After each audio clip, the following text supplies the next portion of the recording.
Hello, everyone, and thank you for joining us today. My name is Paul Adepojo, and I'm the community manager for the ICFJ Pamela Howard Forum on Global Crisis Reporting. And for the past couple of weeks, even since we began to focus on more crises other than the COVID-19 pandemic, we've also been able to appreciate the importance of a multi-platform approach. And as some of our previous sessions that focus on the trends in journalism actually showed that there are some genres and platforms that are increasingly getting popular. And one of these is the audio platform, and more specifically, podcasting. And with a trend that predicts podcasting to be very popular, it's no surprise that almost every media outlet actually has a podcast now. And podcasts has also become a very notable category in several media awards. I remember when I attended an award a couple of weeks ago of an historic award ceremony in the UK. This year, they decided to introduce a podcast category, which simply means that podcasts are actually here to stay, and which means everybody that is interested in this sector has to be able to be well informed on how to better structure and deliver this content. And that's why we are here today to take a closer look at how to succeed and actually how to start with podcasting. And because of the nature of this subject, it was very, very important for us to bring somebody that has actually experienced this and is actually producing a very successful podcast, and which was what led us to Suno India. And when I checked the first time I heard about Padma and her team, I was really, really impressed with the vast nature of the topics that they are covering, with how they're able to structure it, the technologies behind it. And this really presents them as a really, really good case study for us to put the attention on today. So on behalf of the entire subject team, I want to welcome Padma. How are you doing today, Padma? Thank you so much, Paul, and ICFJ for having me. I'm doing great. Yeah, thank you very much. So for those that don't know Padma, Padma is the co-founder and editor-in-chief of Suno India. And for those that do not know what Suno India is a multilingual and multi-generational podcast platform that is dedicated to shining a light on underrepresented and underreported stories. And their choice is audio as a medium. While I was putting this together, I began to actually see that the audio version allows people that are really passionate about communicating, but are really not sure about putting their faces out there to actually have a voice. But Padma, I don't think that is still the case, considering we have podcast shows that have actually been transformed into video, and they have video elements. Do you agree with you can still be shy and still do podcasting, or that shy aspect has already disappeared?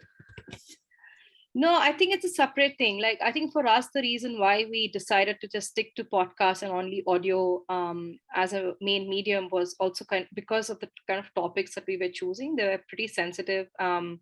They are pretty sensitive, and not often everybody is open to sort of put their face to it, and they're not comfortable, having a camera thrust in their face. They would be more open to just speaking, have a conversation and having that recorded. I think that was one of the main reasons why we decided let's just keep it as an audio medium. And also, I think there is anyway a lot of visual content, and even in terms of the amount of television and YouTube channels that we have here in India, it's a pretty solid and hyper saturated space, I would say. So for us, it just felt like the audio medium would also help people to sort of slow down, take a pause, listen to the conversations, and not also be reactive. Which somehow television debates in India were sort of, they do have the tendency to trigger people to become reactive, and they immediately have to go and type something on Twitter, and they urge you to like use this hashtag. And I think we just wanted to move away from that. So in that sense, we very willingly embrace the slow news, the whole slow news motive. Okay. And we stick to the good old journalism principles, Yeah. of telling the story as is. Yeah. Yes, the good whole journalism principle that seems to be still surviving the test of time. Yes. Before we go into your presentation, I also want to say hi to all of our participants today on the different platforms. So if you are here with us on the Zoom platform, we are really happy that you can join us today. And we are always interested in knowing where you are joining us from. So if you can use the chat option in front of you to let us know who you are and where you are joining us from, we are going to appreciate that. And if you also have anybody question regarding your podcast experience, or if you have any question at all for our guest today, it's really important for you to use the Q&A option for easier access and compilation to communicate or to pass your question across. And for those that are joining us on our various Facebook platforms, I also want to welcome you for joining us today. And if you also have any question for Padma, I will encourage you to put the question in the comments below the video that you are watching right now. And so we'll be back to handle those questions. And I think you can start sharing your screen now so that we go into the presentation, and I'll be back with the interactive session. All right. Thank you so much once again, everyone, for joining us. I know it must be like different time zones for some of you. So thank you so much once again. So I'm DVL Padma Priya. I'm the co-founder and editor-chief of Suno India. Suno India basically means listen India. Suno means to listen. And we started this platform, myself, Rakesh Kamal, our other co-founder, and Tarun Nirvan. All three of us have very diverse backgrounds. And we decided to start the platform when we felt that there was when we felt that there was not really an audio platform which was looking at telling stories using the journalistic principles. And that's how Suno India was born in 2018. And in fact, we will be celebrating our 4th birthday this end of this year. I mean, around September end of September. So yeah, I'm very happy to be here. And thank you once again, Paul and ICFJ, for giving me this opportunity. I will sort of give you a bit of, a backstory about who we are as Suno India. So currently we are one of the leading digital media podcast only platform. And by that, I mean, we are an audio journalism platform. We use podcasts as a way to tell our stories. And we are one of the only ones in India currently. And we have over 25 original shows. So far have produced over 600 episodes and are available in 5 Indian languages. In fact, just today and a few hours ago, we launched our Android app. So please do check out the Suno India Android app. It's available on Google Play Store. And we're also available on all major podcast platforms. So this is the Suno India app. Yeah. So so just before I start this, why we, going into the podcasting and how to do podcasting and how to succeed at it, I just want to tell a bit of a story about why I started Suno India, which I think I just very briefly touched upon, and Paul asked me that question. So all three of us, I have a journalism experience, and I decided to switch careers, and I was working for Doctors Without Borders for a couple of years. I was in the public health space, and my partner and the other co-founder, Rakesh Kamal, has been in the climate change space for over 10 years now, over 11 years. And Tarun Nirvan, our other co-founder, was also in the development sector working on, we were colleagues, and we all felt very strongly that there were a lot of these stories that were not getting the spotlight, because television in India is very inundated with currently with a lot of I would say, narratives that are driven by a certain agenda, political or otherwise. And what happens in that is that you sort of lose sight of the actual problems on ground. And as people who are working on the ground, we knew that there was a lot of stories that were not being told. And that sort of led us to thinking about starting our own platform. And we decided that we will do it in podcast format, one, because of the sensitivity of the topics that we knew back then only that we were going to choose some of the topics that were going to be very sensitive. And also because it's a low entry medium. And by that, I mean that, if you want to start a television channel, it would cost you lots of money. I would assume in any part of the country, any part of the world, I'm sorry, because it would involve you taking licenses and, buying spectrum and so on and so forth. Whereas starting a podcast is so much more in your control. And I think it remains one of the most democratic sort of platforms even today. So it's a bit like blogging, right? So anybody can start a blog, and anybody can start a podcast. And so that's essentially how we decided to go ahead and start this platform. So yeah, so today what I will be talking about is how do you develop a podcast format? How do you choose a podcast format? I'll touch upon very briefly about podcast recording equipment and software. How do you record your first episode, editing and uploading that? Why do you need podcast artwork? What are the categories, and how do you list it? And should you have show notes? Should you have transcripts? How do you launch and market your podcast? And believe me when I say we are still a startup. We still have a 6-member team. We work a lot with contributors. So for us, a lot of the marketing has happened through word of mouth. And I feel like if we can do it, honestly, anybody can do it. So if you're someone who's here, to start a podcast, already has a podcast, or wondering, oh, is this like the right kind of medium for me? Then yeah, I hope this session sort of helps you. Um, so this is what I believe. I believe that podcasts are as varied as the people who create them, right? So you as a person might be interested in science, or you might be interested in history, or you might be someone who is really interested into railways, right? And you can actually have a podcast on any topic under the sky. But before you do that, do ask yourself 2 questions. Why am I starting this podcast? And what is my podcast going to be about?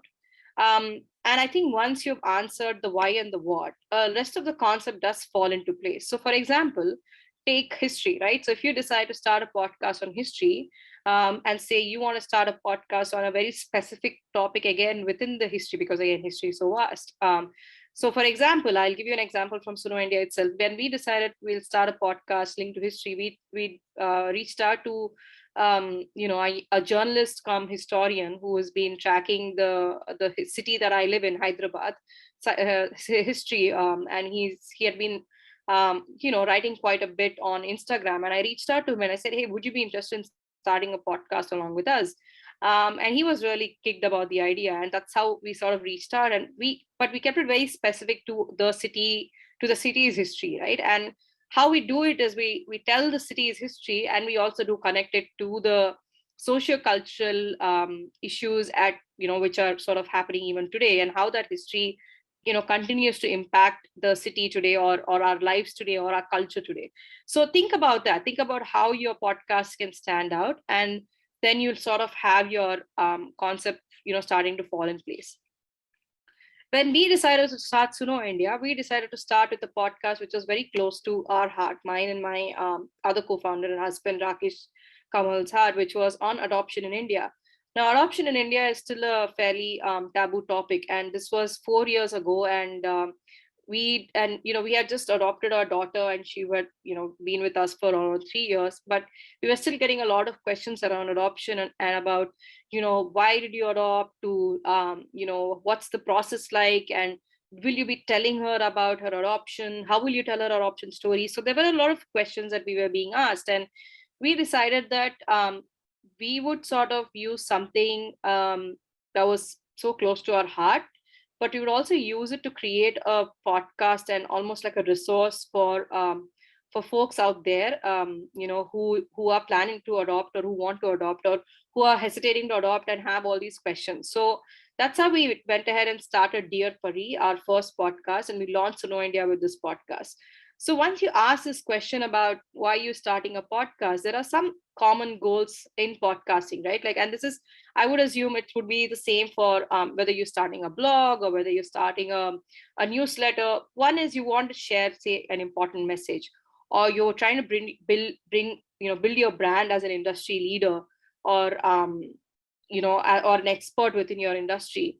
or you want to generate leads for your own business, right? So I think just think about what are some of the goals with which you're starting this podcast.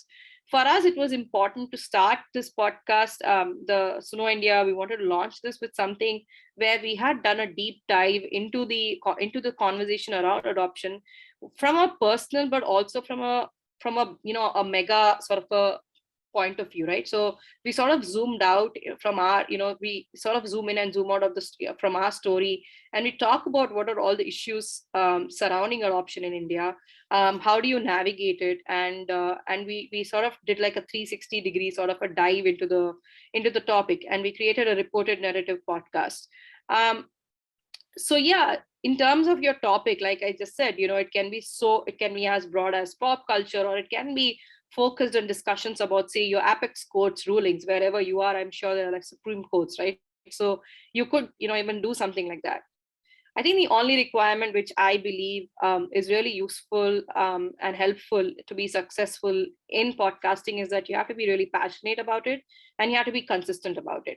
So it should be an idea that you're excited to research and regularly discuss about, right? But if you're doing it because someone asked you to do it, you may not put in that kind of, you might not be as keen about it.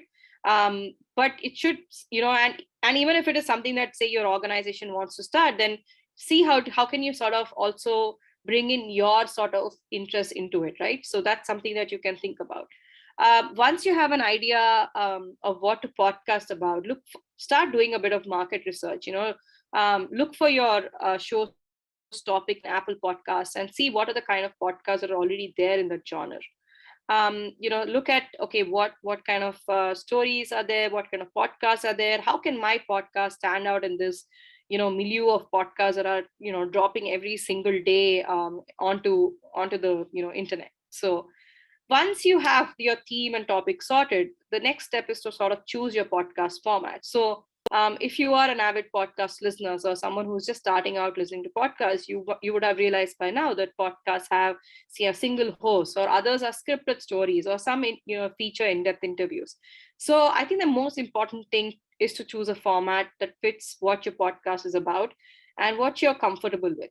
So if you're someone who loves improv and banter, have a co-host. If you like to have a conversation style of podcast, so try that. But if you're someone who likes everything planned out and scripted, then you might actually also think about doing like an audio drama or an audio documentary, or a scripted narrative podcast.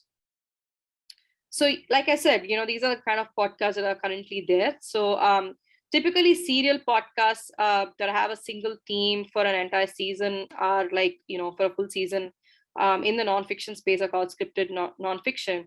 News recap is something that's really picking up among podcasters, especially journalists turned podcasters, where you're sort of summarizing the news within a certain industry. So for example, in the last few months, we have seen, at least in India, and also I think from the United States, we've seen a lot of podcasts which is just summarizing news around the cryptocurrency, right? So what is crypto and NFT? So sort of simplifying these things for people and simplifying the news around it, and just trying to break it down for people as to why they're even in the news and how is it useful for them or not useful for them. So these are just some of the formats that you can use. Another really interesting format, which is very successful, is scripted fiction. And, these are similar to radio dramas and very highly produced. And there are some great ones out there. Do check them out if you're someone who's really into fiction, storytelling, and, you want to experience it in a very auditory format. That's something that you can really do check out. Another question that I'm very commonly asked is like, how long should the length of a podcast be, right? So this is something that I remember reading somewhere, and something that I sort of have come to now realize is that it should be as long as it needs to be without it being any longer, right? So don't keep it longer just because you've done a 1 hour interview doesn't mean you need to use the entire 1 hour. For us at Suno India, our podcast is somewhere between 25 to 30 minutes, but we do have episodes which are an hour long and some which may be like just under 12 minutes or 14 minutes. And that really depends a lot on the kind of content that we are sort of getting. And if we are able to tell that, talk about that issue within a certain given point of time. And I'm someone who believes that every podcast can benefit from editing. So get comfortable from cutting out rambling segments, boring questions, or parts of episodes that don't add much to the listener. I have a great contributing editor, Menaka Rao, and she's just fantastic at editing. And I'm so lucky to have her in the team, and she does help me out quite a bit in sort of the editing part of things. And and I've become more comfortable since she's joined the team, and also cutting and in chopping things and making our podcast more crisp and more to the point in that sense. So not to say that we don't have conversation style podcasts, but we do realize that there is that people, it's about getting people's attention, right? So already people have so much attention, like their attention is being pulled from everywhere, from Instagram reels to Twitter feed to Facebook feed to, so it's really important for us to keep our listeners engaged. And if we have to do that, then we have to ensure that our editing and scripting is are really good. um, so, like I said in the beginning, one of the reasons why we as Suno India chose audio was also because of the low barrier to entry. And we were a bootstrap startup in 2018, putting money from our own pockets. And when we decided to do this, we were like, okay, sure, let's just do it. And we realized that the overhead costs are not a lot. Like, if it's relatively easy to begin the process with very little overhead or even very little experience. So, again, to give a bit of a background, all three of us had at this point in time, out of the three, I had some experience creating a podcast, but all three of us were more listeners. I had more experience in writing because I'm trained as a print journalist. I'm a trained print journalist, and I'm just used to writing articles. But I was really keen with audio from the beginning, so I think that really helped. So in the initial days, we actually had a small Zoom H1 which we used for recording, and that came handy. And also, our phones, whether it's Android or iPhone, and you can just start recording a podcast on that, and buy a good pair of headphones and a good lapel mic, which costs pretty less. I don't know about like your part of which part of the world you are, but like a lapel mic really doesn't cost a lot. And once you have these things, you can actually go ahead and start your podcast. So but say you want to pick some really good podcasting setup, and you don't have any background in audio recording. This is just a very simple sort of setup that we have created and which we use also. So for a one person setup, we have something called as the ATR2100 mic, which is like a USB mic. You can plug it into your laptop, and you can carry it around. It's a nice small handy mic, which comes with a little tripod where you can put it on, and you can go around and sort of wherever if you're traveling and reporting, then you can take that around. Or again, like I said, a Zoom H1N is one of the best sort of recorders that you can get when you're starting out. And get a mic with make sure that it has a pop filter for Zoom H1, and you can buy a pop filter. Same thing for ATR 2100. Again, so there are I've given up to 3-person setups here. And I think the beauty of podcasting is that I think you can sort of do it pretty much from anywhere once you figure out how do you eliminate the unnecessary sounds, especially for the narration part. But it's not rocket science once you figure that out. So yeah. So once you've sort of recorded your podcast, it's sort of time to make edits and adjustments to get the best sound quality possible. So there are options to edit your podcast on your Android or iPhones, but I feel that those screens aren't really great for sound editing. But again, podcast editing software is free or affordable, pretty surprisingly pretty affordable. For starters, I would recommend all of you to download Audacity, which is a free open source tool.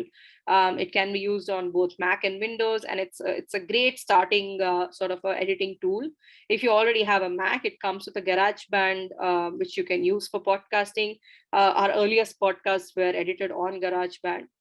The other softwares that I would recommend, but maybe once you get comfortable with editing, is Hindenburg Journalist Pro. Hindenburg Journalist Pro is actually one of the easiest audio editing softwares that I've used.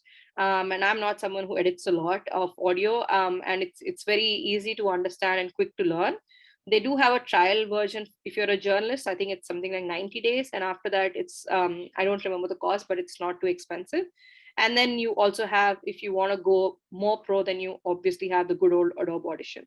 But I would say for starters, go with Audacity, and that's a great starting point. I'm just showing you a bit of this is how pretty much even Audacity will look, but this is the Hindenburg Journalist Pro.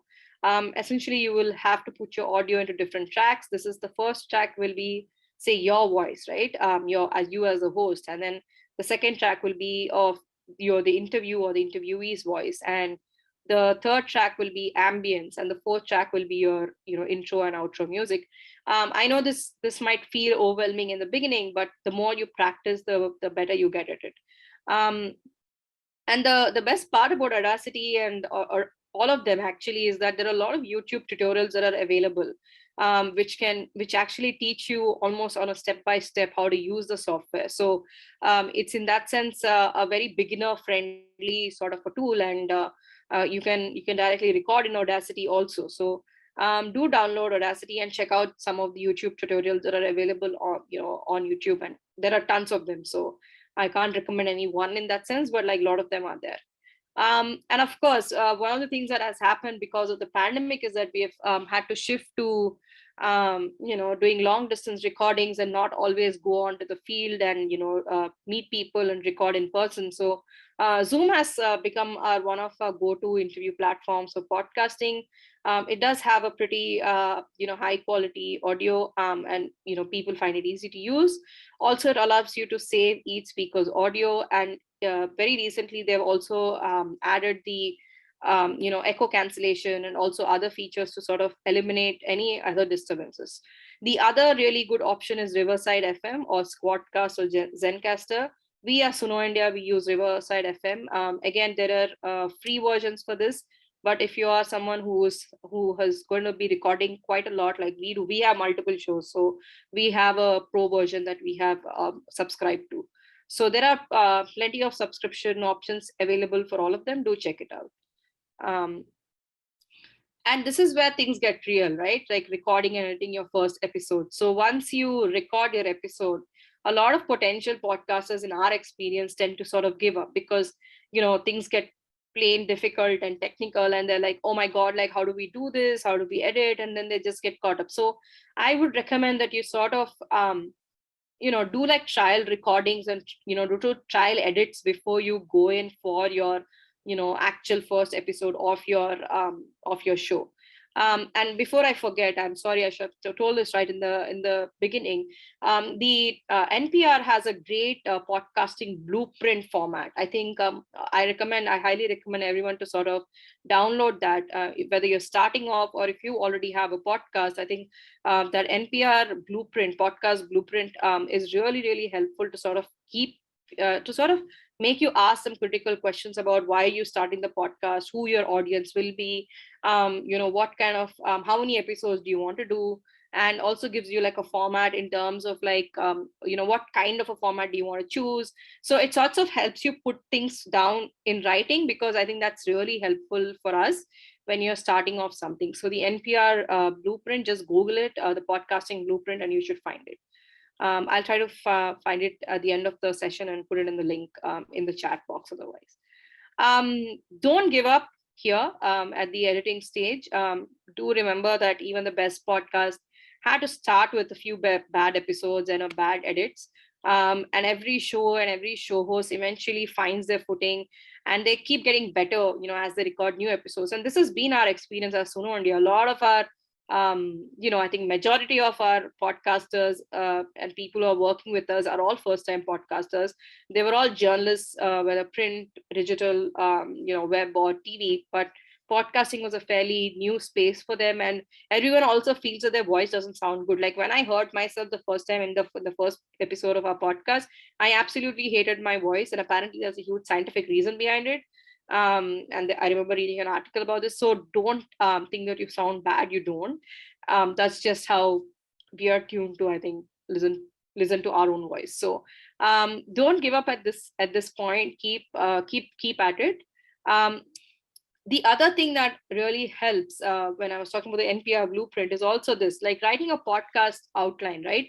You don't have to write out your podcast verbatim, but even like taking time out, it's 15 minutes or half an hour to sort of jot down a list of bullet points on what you want to cover in your episode. That will actually just improve your podcast a lot, because one of the common mistakes that new podcasters make is that they keep rambling, whether it's you know whether it's asking really lengthy questions.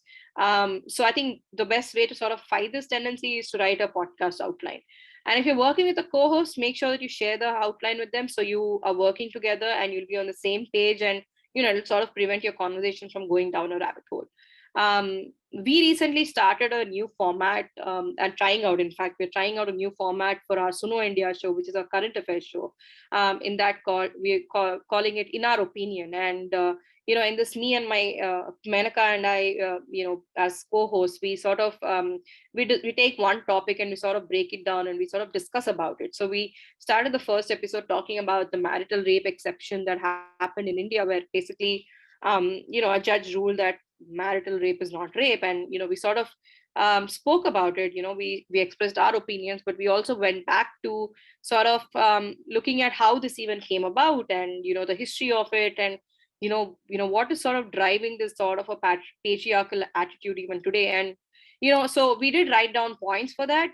We made sure that we had, because of course it was also a bit of legal thing, and we didn't want to go wrong. So we did write down the important points, but we are trying to be, while being conversational, we also have to be factual. So we do share, like, our, we put together like a Google Doc, we share it with each other. Okay, this is what we would like to talk about, and we sort of have a conversation. So again, something to just think about. Having a podcast outline really helpful.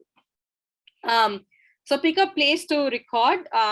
Recording in small spaces with with hard flat surfaces will always mean echo, and that's not what you want in your podcast. So try to record in a quiet large room where there is space around, but also which is filled with, or if it's a small space, and make sure it's filled with a lot of furniture, carpeting. We have recorded episodes, I have recorded episode under a big duvet, under a big blanket, thick blanket. I know colleagues who have recorded it inside a closet. And that's okay, but as long as you can do whatever you can to eliminate the sound. And again, when you are recording another guest, don't hesitate to send them beforehand. So have like a checklist which you would like to send them beforehand, basically telling them, please wear a headphones, please make sure you have a headphone with a mic, please make sure you're sitting in a quiet space away from the window where traffic noises may come in. Please turn off, say, your fan if the fan is very noisy. Please keep your web your browsers closed, or your web WhatsApp closed, so those pings don't come, or email pings don't get recorded. So literally, you make a checklist so that you have to be open to telling these to your guests, and you can sort of email it in advance to them so that they're also prepared. Yeah. Excessive bursts of air hitting the microphone is not a great mic technique. So when you're setting up your mic, keep it away, slightly towards your mouth, but also make sure that it's like 2 inches to 4 inches away from your mouth. And this, but the optimal distance will also vary on the kind of mic you have. So some mics are unidirectional and some are, dual direction mic. So when you are choosing the mic, that also will have an impact. But of course, you can also change the mic settings, right? So the mic will have settings where you can change it to make it a unidirectional mic or make it a multi-directional mic. So for example, there is a mic called the Blue Yeti mic, which can be multi-directional, and you can have, so like 2 or 3 people sitting around the mic and talking. Then you have to sort of switch it to the multi-directional mode. So drink water before you record, and avoid drinking cool drinks, because you might burp during interviews, and this has happened, which is why I put it in the presentation. And I'm not joking about this, and it can be really annoying. So yeah. So start segmenting your podcast once you decide, once your recording is done. Remove the most audible distractions. So say a dog barking, or like a bird which is really noisy. And this is where you sort of start like cleaning up your audio. And you also can start inserting, say, if you already have any ads that you want to insert, or voiceovers, or intros and outros. And once you have the right software and, like the few pointers that I'm giving, and also otherwise, you can create a well edited podcast. It's the behind the scenes process that also overwhelms a lot of, that takes a little preparation. The first episode does feel a bit overwhelming, but once you do that, you're good to go. And just don't let the process overwhelm you. The process is there to help you. So as long as you think of it as that, as like, oh, I just need, like, it's a checklist and I need to sort of tick off these checks, these part of this checklist and these to do things, and I know that I'm going to get a really great end product at the end of it. So have that sort of an attitude going into it. The other thing that I highly recommend is create a good podcast intro that can help improve the listening experience and also help with listener engagement. So look for royalty free music. So see what you can sort of use, and there are a lot of, again, resources out there where you can find this copyright free, royalty free music also that you can use. But do remember that other podcasters may be using the same track that you choose, but don't stress about this, because it's not like the listeners can keep track of the same music all the time. However, if you do want exclusive music, you can purchase a track. You can also work with, say, friends who are musicians and ask them to create good intro music for you. So that's another thing that you can do, right? So and we did this in the beginning when we were launching Suno India. We reached out to our network, to our community of friends, family, and we said, hey, will you help us with like creating original music? Will you help us with this? And so don't hesitate to ask folks that who may be musicians or who may be artists who will be willing to do something at a nominal cost for you. So that's something, again, that you can do. You can actually get original music designed for your podcast. Do check out Audio Jungle and Envanto. They have a lot of Envanto elements. There are a lot of free songs or free audio tracks that are there. Prices start as low as $1, and it again has a membership too. So if you're going to go in for multiple podcasts, this will be useful for you, but you can actually buy tracks for just $1. So you can check that out. Make sure that you download your final file as an MP3. So do set it at 96 kbps mono for spoken word podcast. And if it has feature music and it has and stereo, so just download it as 192 kbps. There is something called as Id3 tags in podcasts. So in for audio files. So do make sure that you add the Id3 tags for your podcast. And it's like metadata. It's basically saves your it sort of tells your the listener and also people who might be downloading it as to who is the creator of this podcast, when was it created, the date of it. So make sure that you have that Id3 tag. It's really helpful. But say if someone just shares the raw audio file and this data gets lost, so it's really useful to have that data embedded within your track itself. So once you have your final file, this is where you're going to upload it to your podcast host. There are many podcast hosts. I mean, the free one is Anchor. Hosting on Anchor is free. Anchor is owned by Spotify. I would highly recommend that you read all the terms and conditions to make sure where the copyright will belong if you host it on Anchor. Similarly, check the other spaces where you can look at is Libsyn, Omni, Audioboom. There are a couple of others. Buzzsprout is, I think, another one. So there are quite a few, podcasting sort of hosts, distributing platforms which you can use. You can use one of these platforms for that. So just before I go to the next sort of section, just keeping covering up, sort of summarizing what we spoke about, just especially regarding the editing part. So make sure that there's separate tracks for each speaker and music. Edit for content, then distractions. Fade between tracks if you want to remove unwanted noises. And remember, practice, and your editing will get faster with that. And add music only where needed. Don't keep adding music across the podcast. Another mistake that a lot of podcasters do is they keep like this background music just running all through, and that can be really distracting for your listeners. So add music only where needed. So in the intro, in the middle, transitions, or where ad is coming up, and at the outro, or if there are like pauses and you want to sort of make an impact, right? So that's where you add music. So when you upload on any of the podcast hosts, the host will give you an option of uploading your RSS feed on platforms like Apple Podcasts, Google Podcasts, Castbox, etc. So do make sure that you consider having like a podcast cover art, because this is something that will catch the eye of the new listeners, or that catch the eye of the listeners on Apple Podcasts or wherever they're listening. So they should be able to figure out what your show is by just looking at your artwork. So this is just some of the resolution and sizes that you sort of need to look at. You can create it yourself on Canva. Canva has now become like such a fantastic resource to do this. You can start by finding a high resolution image as your background. Also look at Pexels, because they have thousands of beautiful royalty-free images that you can use. Or you can hire a professional. We work at Suno India with a lot of illustrators, because we love combining illustrations with audio.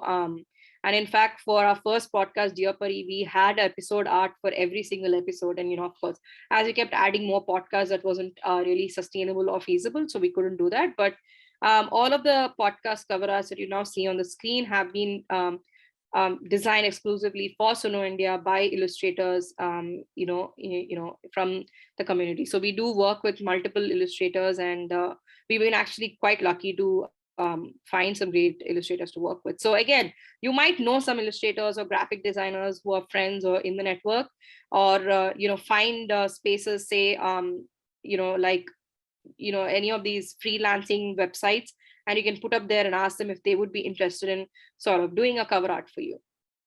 And it does make a difference. So just sort of glimpse of all our cover arts. So yeah, we are at currently over 25 plus original shows, 600 episodes. Yeah. And we have from everything from current affairs to storytelling for children, or contemporary storytelling, where we sort of talk about we talk about environment and the world around them for children, to talking about digital rights, to science, to now we recently just concluded our podcast on long COVID. So yeah, so that's essentially the kind of length and breadth of our podcast. Another important thing, write a description for your podcast. So a podcast episode is, like I said, is description also. Apart from the ID3 tagging that you do, your podcast episode descriptions also consider like metadata, right? So make sure that you write a really good description, and this helps it also make it very visible on all the platforms. So and it's really essential for success. So it's where you sort of explain what your show is about in one paragraph. Make sure you tell the ones reading it what is it in for them, and make it entertaining or educational for them, so that encourage people to subscribe. You can always go back and change the wording, so don't also again take up too much time on that. So this is just just one insight about for a description that we had written for our podcast. So second season of our podcast on rare diseases called Rare Lives. And this is our podcast where we talk about people living with very rare diseases in India. And so this is essentially where you're introducing the show to people, talk about what the podcast will focus on in this season, and why we think it's important for people to listen to this podcast, and who will be featured in this podcast. So essentially cover the why, what, who, and how, sort of a thing.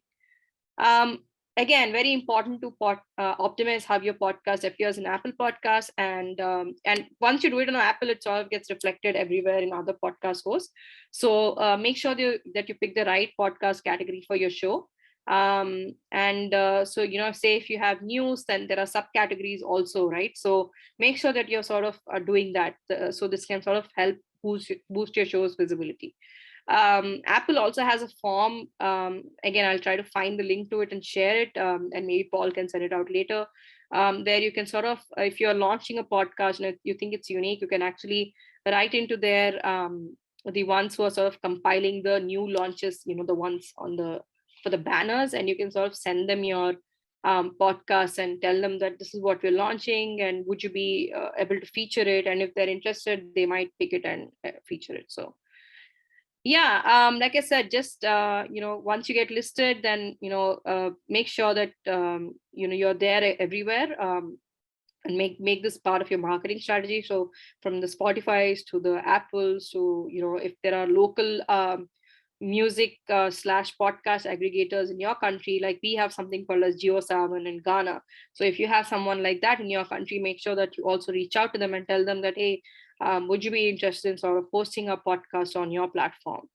um, yeah, that's another thing. Once you have few episodes finished, right? So make sure that you at least have, say, 3 to 4 episodes done, edited and ready. Decide how you want to launch your podcast. So, you can either launch it with like, I don't know, like an offline event, which I know seems wow, like very new right now in the post-pandemic era, where you sort of invite the press or you talk about it, or you can just do like a soft launch where you launch the cover art and launch a trailer and you spread the word to friends and family using social media. And maybe if you know other journalists who would be interested in it, maybe have them review before the launch about the podcast, right? So that's something that you can do.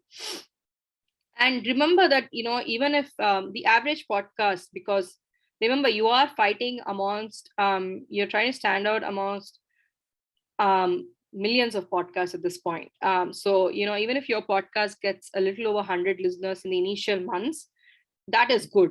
That is really good. So don't get discouraged, because that means you're on the right track. You're already making a niche for yourself. And what you should do is you should really leverage existing communities. And that's something that we as Suno India really do, is that we reach out to existing communities. So for example, when we launched this show on digital rights and digital and how digital rights of citizens is being used or encroached upon. We have a show called Cyber Democracy. We have 3 seasons in it. When we decided to launch that, we tied up with a host who was a digital rights activist, and we worked with him to sort of bring stories which can be simplified as to why why data protection laws are really important. India doesn't have a data protection law, and why that's really required. So we sort of go into simplifying it and breaking down, and we knew that there was an existing community for this kind of a content, because the host had a good following, one on Twitter, but also he had already had established himself as an expert writing about the topic. And we knew that this was a gap that nobody was really addressing. Like no one was really simplifying things for people, as to everybody would say, oh, don't give out your biometrics randomly, right? So but why not? And people would talk about facial recognition technology, the government, as one of a great like sort of a tool, but then what is the flip side of it?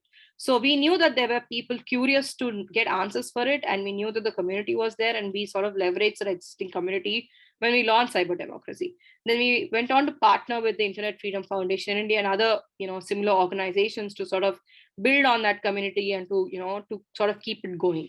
So think about that. Don't be afraid to do podcasts in niches. Podcasts work really well if it's a niche. So yeah, and think about when you're doing this, like what is the kind of added value you're doing to communities. So if you just spam links on the web, people are going to get turned off. Think of also having a newsletter for your podcast. So as in when a new podcast episode is dropped, you can sort of send out like an email newsletter to your subscribers saying, hey, the new episode has dropped, this is what we are touching on, this is what we're thinking of for the next episode. Would you like to sort of contribute your voice or your thoughts to in the next episode, or something like that. So find ways how you can sort of engage with your community and build around it. Again, and in fact, this has I should actually be adding in this the audio spaces, the Clubhouse and the Twitter spaces that have actually come up, and how useful they are going to be for podcasters also. So think of how you can use social media to sort of leverage and get the conversation around your podcast. So you can decide that every Sunday you will every Sunday after your podcast is launched, you will do like a Twitter space where you will talk to you'll invite people to sort of give their feedback, or you can bring in another guest or host, and you choose a topic and you sort of have a discussion around it and keep it engaging and get more people to know about your podcast. So this is something that you can definitely think of doing. Another really good way of doing it is Facebook pages and Facebook groups. Contact the relevant social media admins, tell them about this podcast, tell them that, hey, this is we're launching something. So we did this for our podcast on Rare Lives. We reached out to communities on Facebook, and we told them that we're launching this podcast, and would you be interested in sort of sharing it with your community? And often people say yes. Often people are very willing to sort of share anything which they feel will add value to their community. So also engage in forums like Quora, look at blogs where you can go ahead and write like a guest blog, something that we did, and send out a press release. The good old press release way also works. So yeah, if you think your podcast is unique, is newsy, go ahead and draft a good press release and send it out. Yeah, I think I'm almost reaching at the end of my presentation, so please keep your questions ready if you have any. Again, wrapping up, so for copyright free music, you can also check out the freemusicarchive.org. You can create podcast art on Canva, or again, Adobe Spark is another great tool. For editing, look at Audacity and Hindenburg. And for hosting websites, you have Anchor. You also have SoundCloud, but then SoundCloud has certain limitations in terms of how much you can upload on it. So yeah, thank you guys. And I hope this was useful. Please feel free to ask me any questions. I'm around.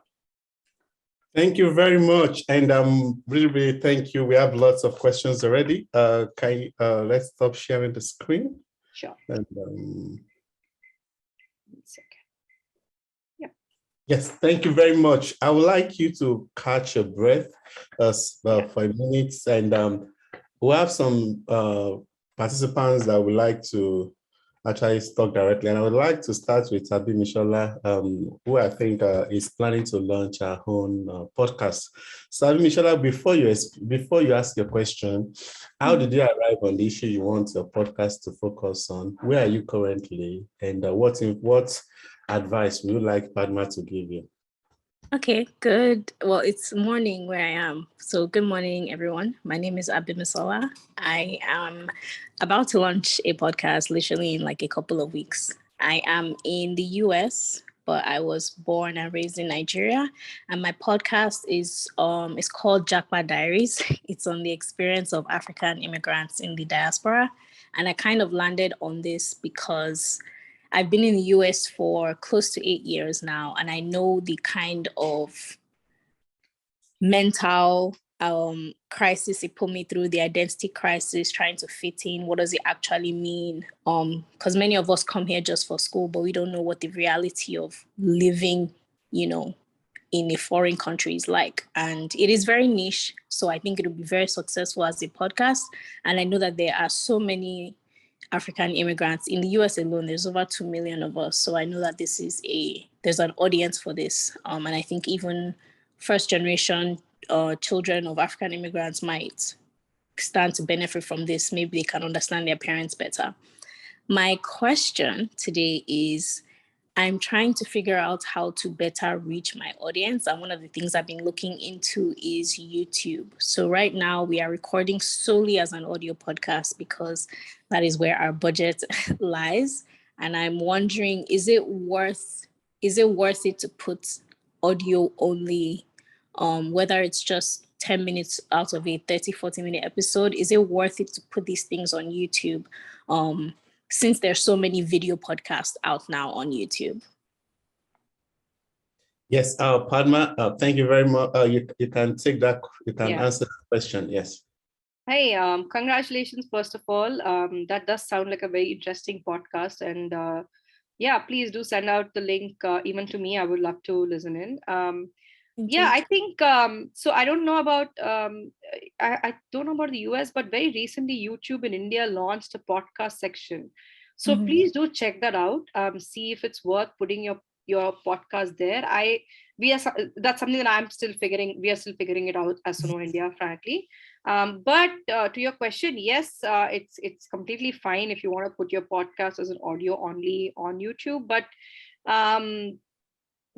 you do know that people are coming there to watch a video. So see if you can put like some sort of moving images, right? Like, so that people are sort of fixed to the screen while listening to it.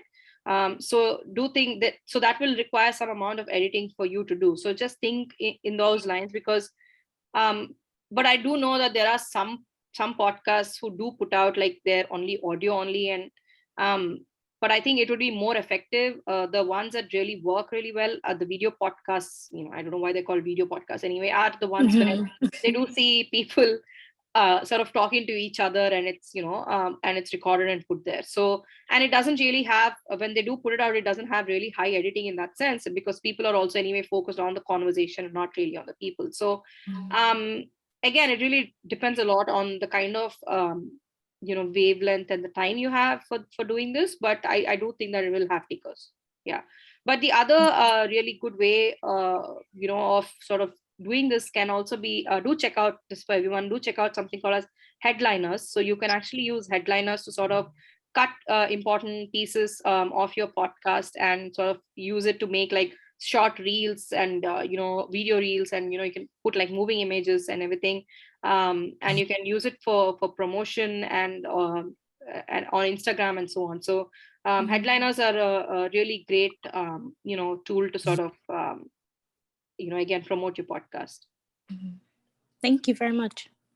Yes, thank you very much. So we have Dorcas, who also wants to ask a question. Like Dorcas, you can go ahead. Okay, hello everybody. So I don't know, am I audible? Yes, you are. Yes, you are. Okay, so like I put in the chat, I'm Dorcas Ekupe from Cameroon, and I was very eager to join this session because I want to come up with a podcast.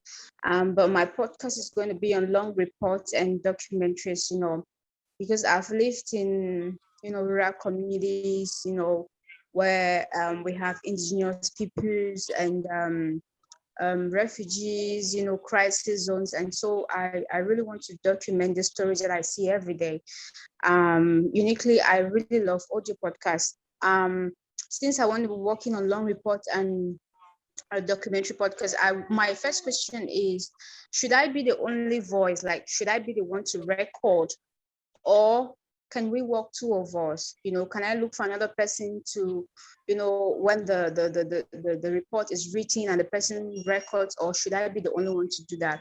I think that's the first question. And my second question is it advisable to use a paid a podcast host, given that we're just starting out and we have to use his personal funding, Mm-hmm. So I think it's very interesting and exciting, but then how to get people, how to market your content, I think that's where I have a worry. And my last question is what microphone or recorder to use, when you're home or traveling, because sometimes we don't always have, that time to go to the studio and record. Thank you so much.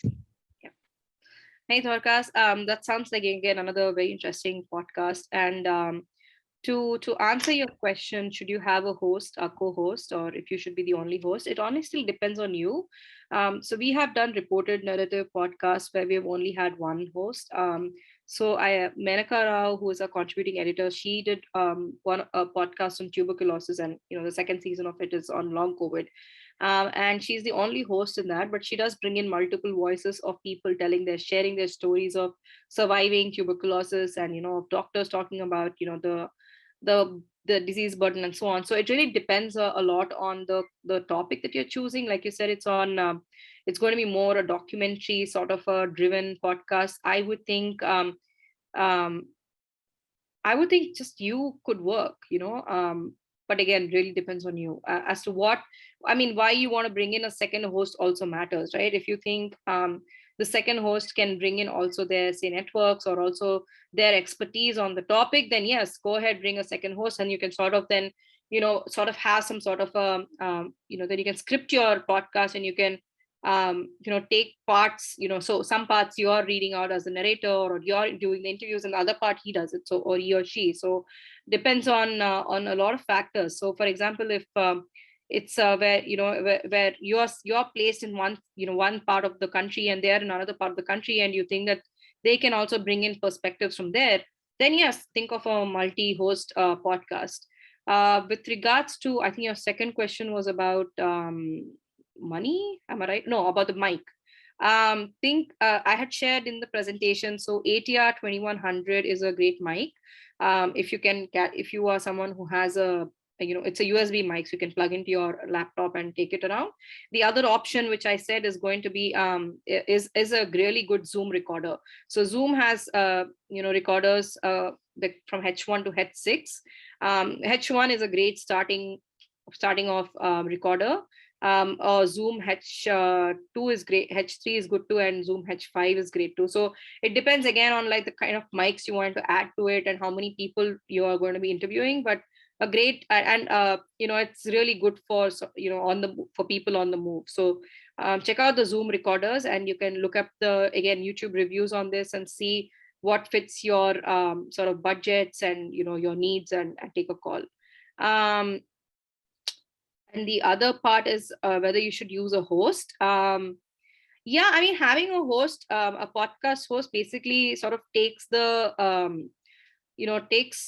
effort away from you from putting your RSS feed on every other platform, right? But if you can, ideally, if you can upload it, say on Apple, then it does get reflected across the other podcast platforms. Anchor is a free podcasting host, so do check that out. But the reason I did talk about checking out the terms and the terms is because they do have certain clauses with regards to copyright. So just make sure that you're aware of those clauses too. And I understand the budgetary concerns for starters. So yeah, I think SoundCloud is another option. It's free up till a certain point that you can host your podcast on. But having a podcast host basically takes the effort away and make sure that your podcast is available on multiple platforms and very accessible to people. So yeah. Okay. Yes, thank you very much. I don't know whether Elaine Reed is ready to ask question. Yes, I am. Good day. My name is Elaine Reed, and I'm from South Africa. So very excited about. I actually had a conversation yesterday with a friend of mine about podcasting. Because it's growing here in our country. We've always had radio, but now I think podcasting just gives someone like me that works in TV that feels a bit limited in my in the type of issues that I want to cover. So the reason why I want the one question is the different genres. So I want to focus specifically on the disabled community, which is one of my focal points. And then the other would be if I had to do an issue or stories around politics. My question is, do I separate my genres under one, or do I keep them as a host, being the host of this particular podcast, and then have all these subsections following, or should I separate it? That's question number one. And I think question number two was in terms of the content that you are producing. If it's advisable to bring in an expert on them to talk with you on the issues. Right. So your question mainly, the first one is about niche. Am I right, Yulin?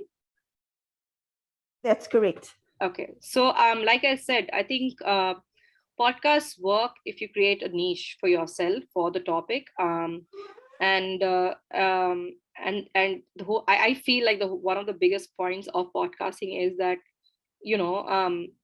the more niches you have, the many communities are being like built around those niches, right? So when you're saying that you want to start a podcast on disability, again, I think it's really important to sort of identify your audience, right? So do a bit of audience segmentation and study, and think about when because I don't know the topic exactly what in disability you're looking at. So for example, if you're looking at it from a disability rights point of view, so who will your target audience be?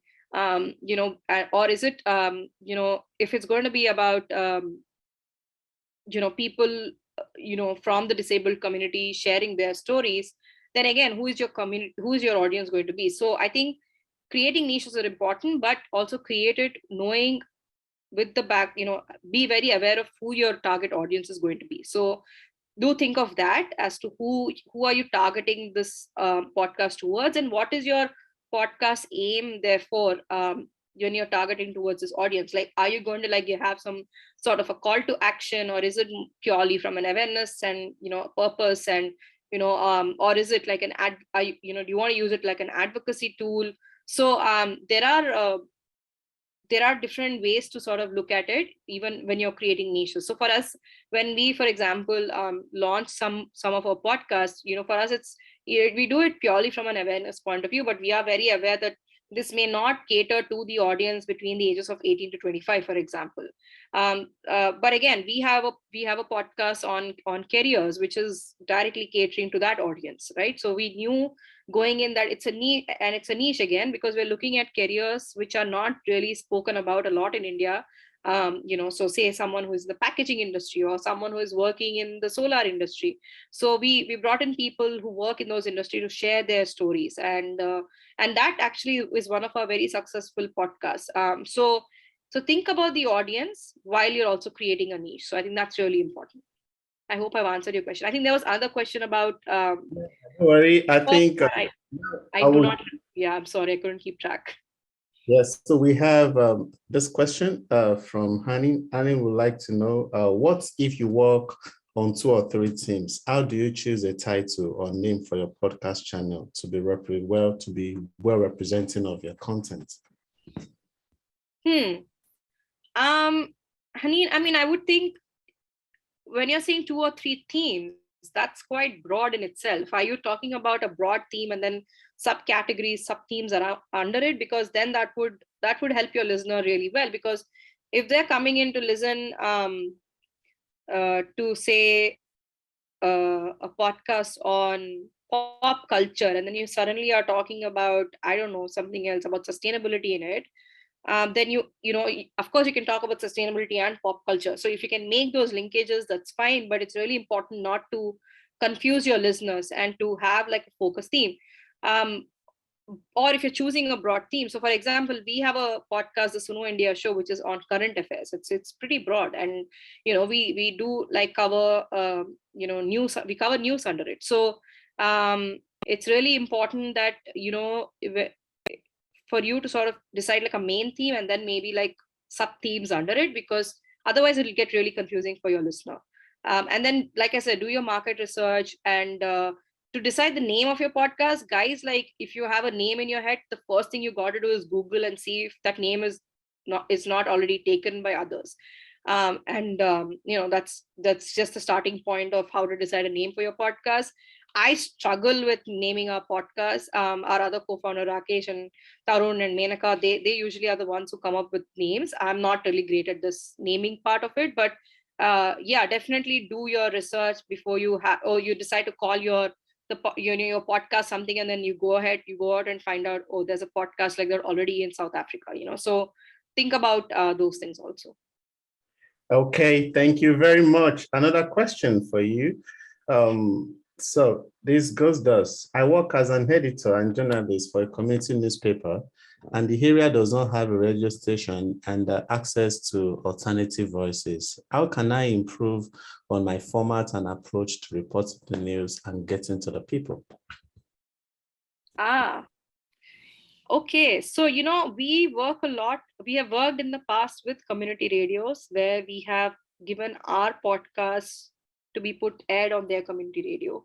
How can you improve your format and approach to reporting the news and getting it to people? I think for us, what really works is when we pass the mic on to members of the community and let them tell their story. So whether it's our story on red, podcast on rare diseases or TB or long COVID, we let the people from the community do the talking. I think, and I think that's another great reason why podcasting is growing, because people from a community can themselves create a podcast and talk about their issues. They don't need to rely on people, editors, or not like people who have money or who have the resources to start a big media platform, right? So I think I think if you can just think of how can you pass the mic on, like maybe you can have like a for your print itself, for your newspaper itself, have like a weekly column which is which is guest written by members of the community, and they talk about issues that are impacting them. So that's one way of doing it. And think if you can add podcast as a resource, like an add-on resource, because you can't do a community radio. Podcasting is so much cheaper and easier than, therefore, right? So you all you need is like a room and 2 mics, and you can then invite people from the community to share their stories or their challenges or whatever the topic might be. And you can have the podcast as an accompanying thing for your community newspaper.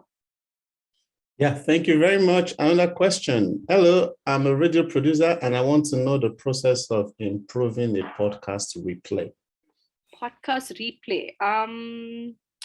Could you expand more on that question, Ghislaine? Because I didn't get that. What do you mean by podcast replay? Probably people listening to it again. That's what I think. Retention, or how long they will listen to it? There are probably people coming back to listen to the same story. That honestly doesn't happen a lot. People coming back, like if your listener has listened to your podcast once, the chance of them coming back to it and listening to it is less. But if it's really done well, they will tell others to go ahead and listen to it. I recommend a lot of times podcasts to people. I say, hey, go listen to this episode. It's great. So I think it's really, how do you make your script and what you're saying on your podcast compelling so that it gets people to get people to subscribe to it. That's one way of it. But also the other way of getting people to stick on to your podcast is making sure that your the introduction, 2-3 minutes are really solid and really engaging and keeping them hooked, right? So if you can keep their attention on for 3 minutes, and honestly, they do stay on for the rest of the few minutes. So yeah, I hope I've answered your question.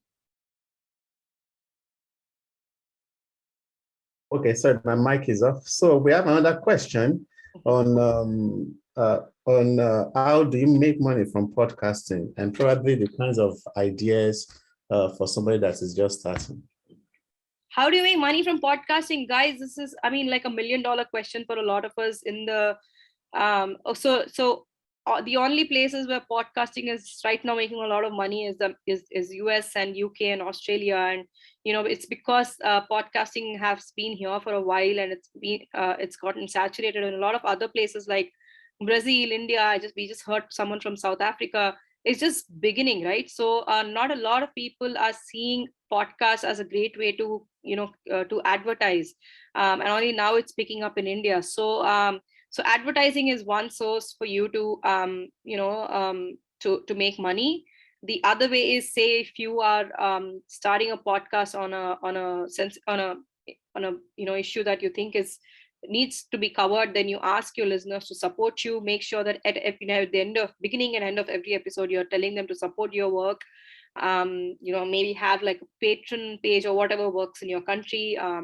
And the other way is now there are a lot of grants that are being given out also for podcasters. So keep looking out, say on ICFJ and other places for these grants. So that's another way of making money, but I haven't cracked the code yet. And once I do, I will definitely share it with the larger community. I promise. Okay, this question is also interesting. I want you to look at it regarding, are there any platforms that accept podcast pitches from freelance journalists? Good question. I will get back to you on this, Hennis. I know that we do it from, currently we are accepting pitches from freelance journalists in India, and we do hope to slowly expand it to South Asia and then, hopefully go global. But I will have to get back to you on other platforms which accept podcast pitches. I'm sorry about that. Yeah. So taking it further, do you see any opportunity in freelancing for freelancers and podcasting? Oh my God, yes. I work with a lot of freelancers. And in fact, I think this is like a great thing to do if you're a freelancer, like make, one way to sort of build your, your portfolio and sort of to build your almost like your identity and brand, right? Like have your own podcast on the side, even if it's not making money in the beginning. Guys, don't, if you can just put some time and invest some energy in making a good podcast.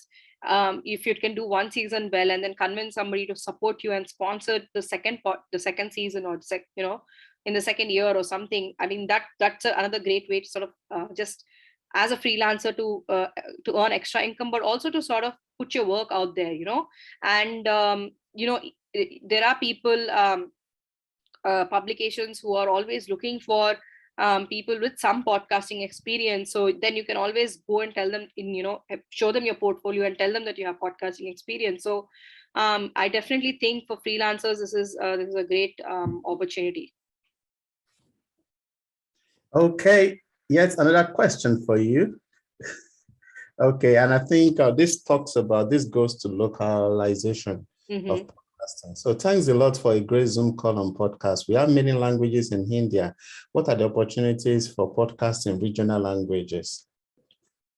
Mirzaji, actually the opportunities are immense, and in fact I always tell this to people, to a fellow Indian journalist, that go ahead and start a podcast in regional languages, because oftentimes the kind of podcasts that are currently available in regional languages are around say pop culture or movies or something around cricket, or it's most or storytelling, but not a lot in terms of, say, on topic based sort of podcast, right? So if you are someone who is keen on starting a podcast in regional languages, fantastic opportunity. You will have takers, because people are literally looking for content in audio, and this is something I'm speaking from our own experience of having done podcasts in Hindi, in Telugu, in Tamil, and in Hindustani. So there are takers, and don't think that English is the only sort of way, or English or Hindi, for example. Yeah.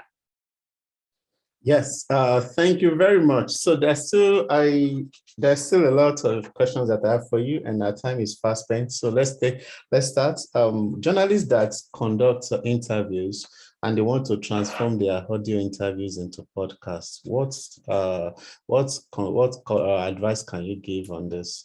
Okay, so for transcription, check out otter.ai. So that's OTTR.ai. So this does a pretty decent job of transcribing your podcast.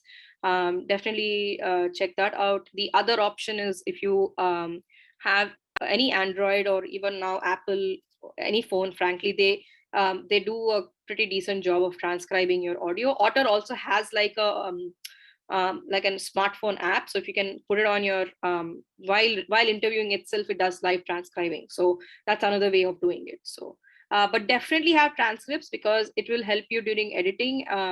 Also, if you're someone like me who needs to also read while editing and not just listen while editing, then it's really really useful to have a transcription.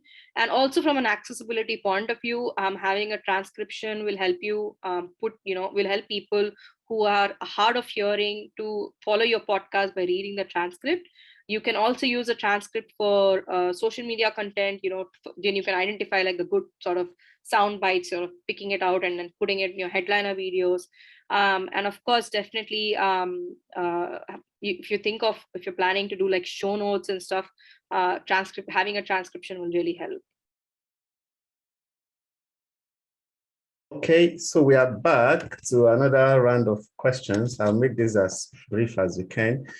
This has to do with the frequency in the number of episodes. So how many episodes do we upload per month or per week? Should the number be consistent?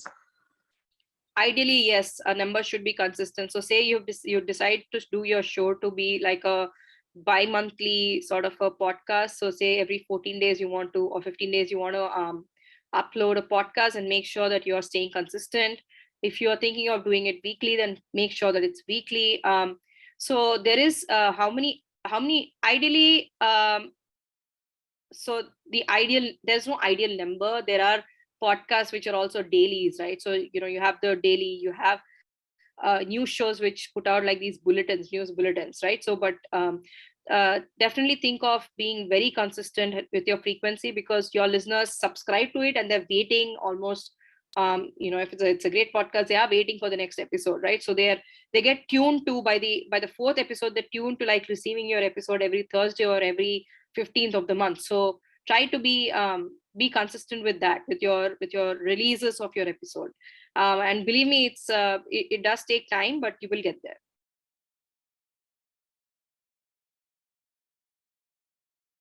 My mic is off again. Definitely, they will get there. So let's see how many more questions I can still squeeze in for you.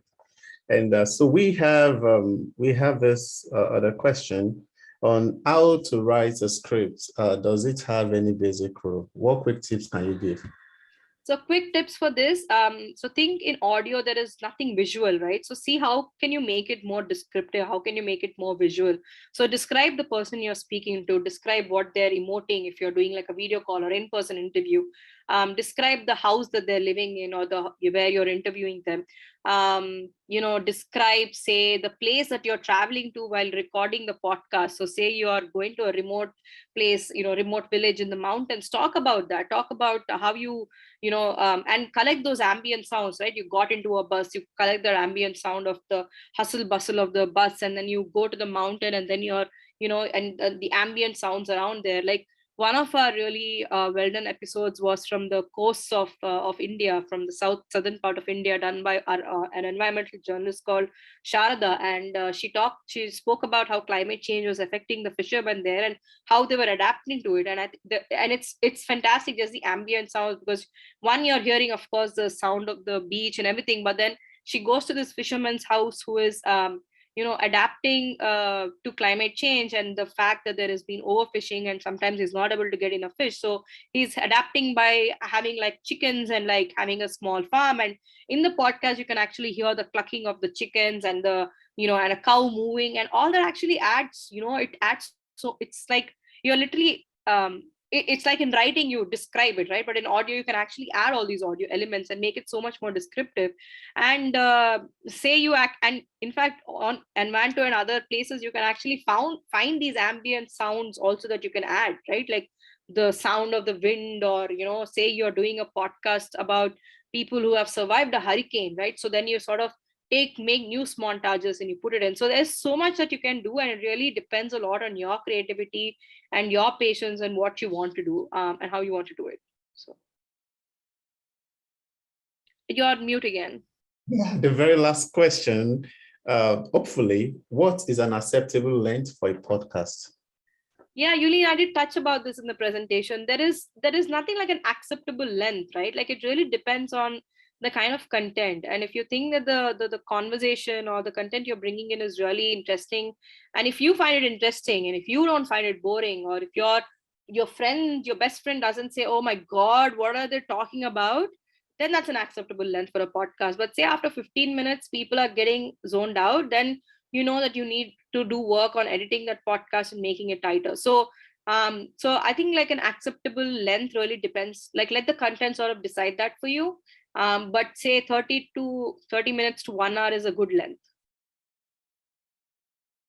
Yes. Okay. Thank you very much. Unfortunately, that is how much we can take. Before I come back to Padma for our last remarks, I would like to make some announcements. So you can catch your breath for a minute, and yes, and let me do a couple of announcements. So one of the for those of your people like Kabim Mishala and I saw a number of very interesting and commendable podcast ideas.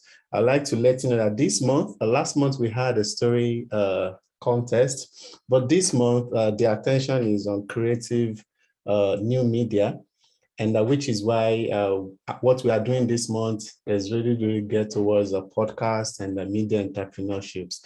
So you can submit your media idea, your podcast idea for this month's story contest. And what we often give is a certificate and a token of $200, which is just a means of acknowledging how nice your idea is. And so you can leverage on this month. I encourage you to submit your idea, and we also, by the time we are writing stuff regarding you and your submission, we expect this would also give you some traction.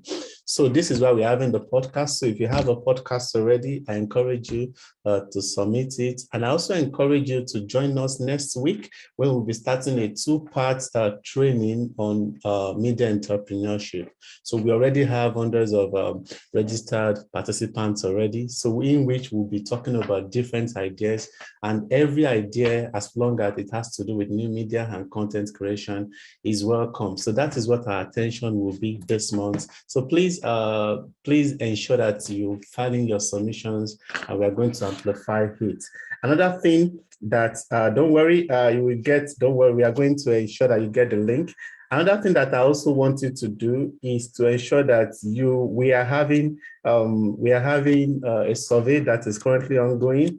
And we encourage you to let us know what you still want us to do, how you still think we can help you, what is your personal assessment of this forum so far. The goal is to better serve you, and we would actually like you to let us know what is happening and how we can serve you better. So just check the link that I just put in the description and in the chat box, and we are going to really get to it. And a couple of two more announcements that I have. We have a lot of resources for IJNet has a lot of resources for you that you can access to help you out. I know they've had something on podcast before. So please check out IJNet's website for resources on podcasts and several other issues that you may need as a journalist.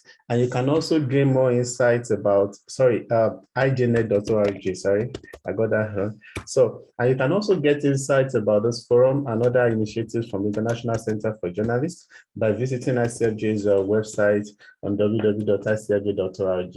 I'm seeing your comments regarding access to the video and materials for this training. I hope Padma is going to share the slides. Yes, I can see her nodding. So definitely we are getting that slide, and we are going to pass it on to you. So please, if you are not a member of our Facebook forum, I encourage you to join that forum on Facebook, that page on Facebook, and immediately we have these slides.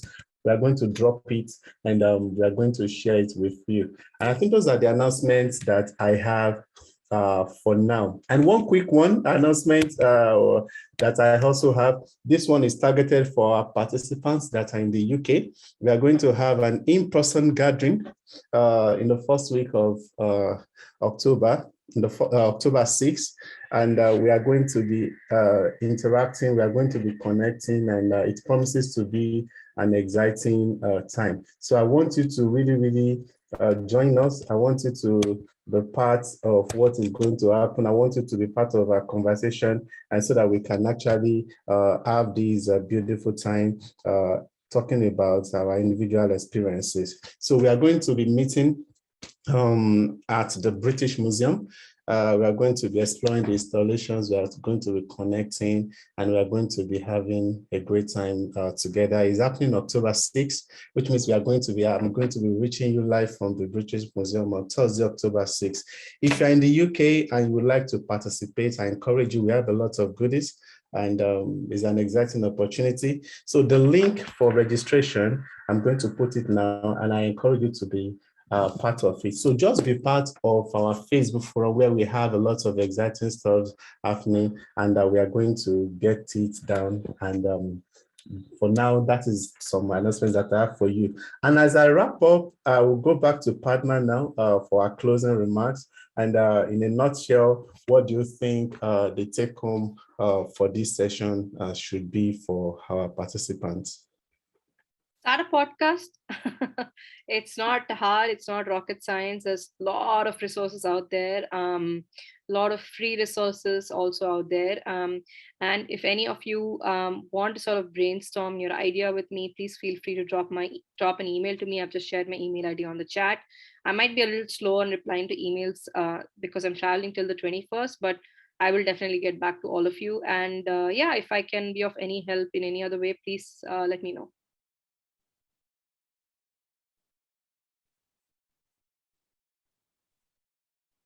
Yes, so thank you very much, everyone. And if you are, like I said, if you want to submit your entry, the best place I will ask you to be part of is our Facebook forum, so that is where we are going to share the link. So the link I'm putting in the chat now takes you directly to our Facebook forum group where we share information, resources, tools, and several others. So thank you very much for everybody that stayed with us right to the very end. I think it was a really, really beautiful moment. And thanks to Padma for the guidance that you've provided. If you have used, or if you intend to use any of the resources and insights that Padma has shared today, please let us know, and we are going to support you in any way. I think Padma would like to know how she has been able to help you. So please, and please don't be shy. That testimony can also be a way of getting more attention to your project. So thank you very much. Enjoy the rest of the day.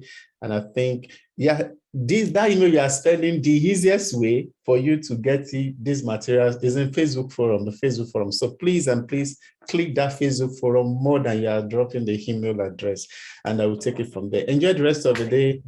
Thank you. Have a great day, everyone. Bye. Bye from me.